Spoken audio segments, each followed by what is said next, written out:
As of the latest update from fire crews, the mosquito fire has burned more than 71,000 acres and is 21% contained. CAL FIRE says 78 structures have been destroyed and 13 have been damaged. KCRA 3's Michelle Bandur is live in Placer County right now. I know, Michelle, you've been covering this fire throughout the week. What are crews doing now to stop the spread?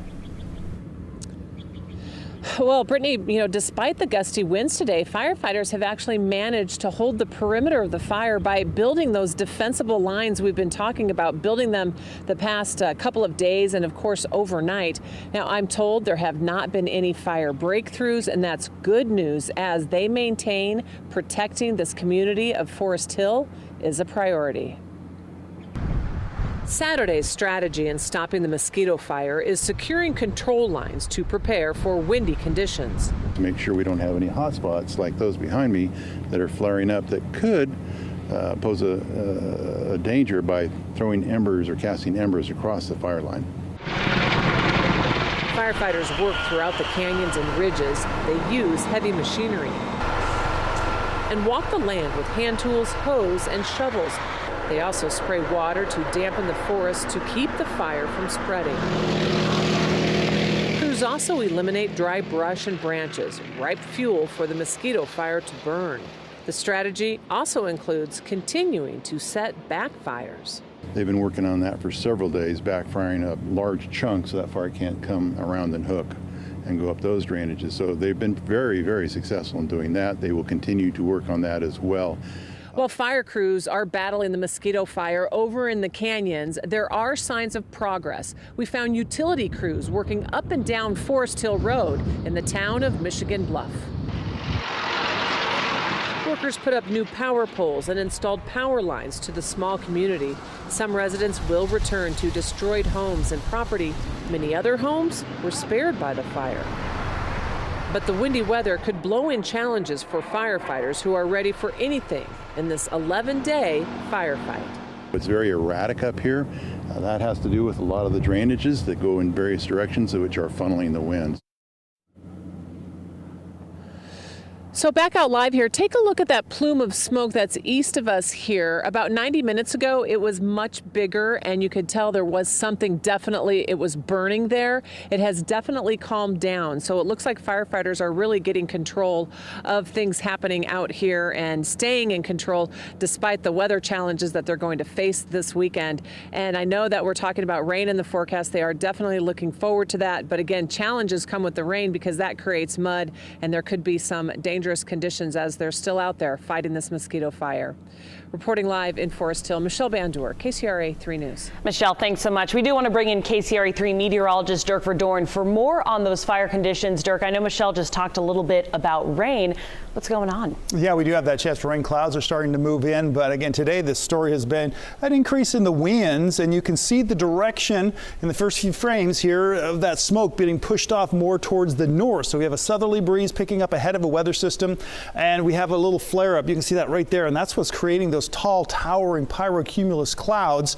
And so that has developed, and that started close to 4 o'clock. And we are seeing, again, still a lot of smoke being pushed to the north, and this is being pushed across I-80. Everybody that's driving over I-80, you're going to be seeing a lot of that smoke. And again, just have to close your windows and turn off your AC if you can. Just you don't want that outside air coming in. Air quality, we're seeing the poorest air quality and through Plumas County on and towards Portola, and then to the north of Quincy and into the Lake Almanor area. This plume of smoke is going to shift a little bit as we go through tonight and into tomorrow, but stay mainly blowing to the north as we get those southerly winds ahead of that weather system. The smoke will kind of taper off, but then pick up again as we go through Sunday late afternoon and on into the evening. But the big story is rain. We do have some rain in the forecast already developing along the coast of California. That will be sweeping in. That will help with the fire situation, but it will bring with it a lot of other problems that they may have to deal with, especially the wet grounds that are going to be taking place. So Futurecast showing us this developing as we go through tonight and into early tomorrow morning.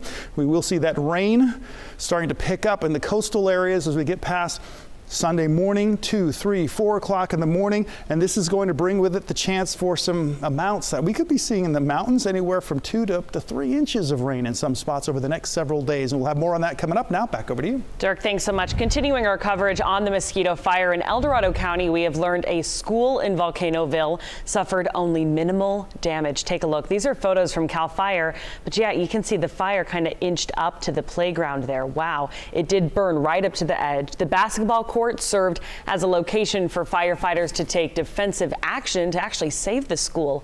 Crews are still removing hazardous trees before students can go back to the classroom, but really a close call there. People in the community of Georgetown are feeling a sense of relief this weekend. The sheriff's office downgraded some evacuation orders yesterday, allowing many people to finally return home. The phones at Marval Market in Georgetown rang off the hook last night as the store's manager and staff members answered calls about store hours and prepared for a big reopening weekend ahead. Mandatory evacuation orders kept the market's doors closed for over a week as the mosquito fire threatened Georgetown and surrounding El Dorado County communities. Now that the mandatory evacuation order for the immediate area is no longer in effect, the market is reopened as of today. We can staff up and they can all get back to work. They're pretty excited about that. In this town, this store's kind of the hub, so everybody comes and goes from here. Our store's been through a lot with the snowstorms and everything else. It's been here, and yeah, I think it'll keep being here. Those markets are such a staple in these communities. It's such good news. According to the El Dorado County Sheriff's Office, even with the evacuation orders lifted for the Georgetown area, residents from rural counties that were in evacuation zones are asked to be on alert for dangers like smoldering trees and blocked roads.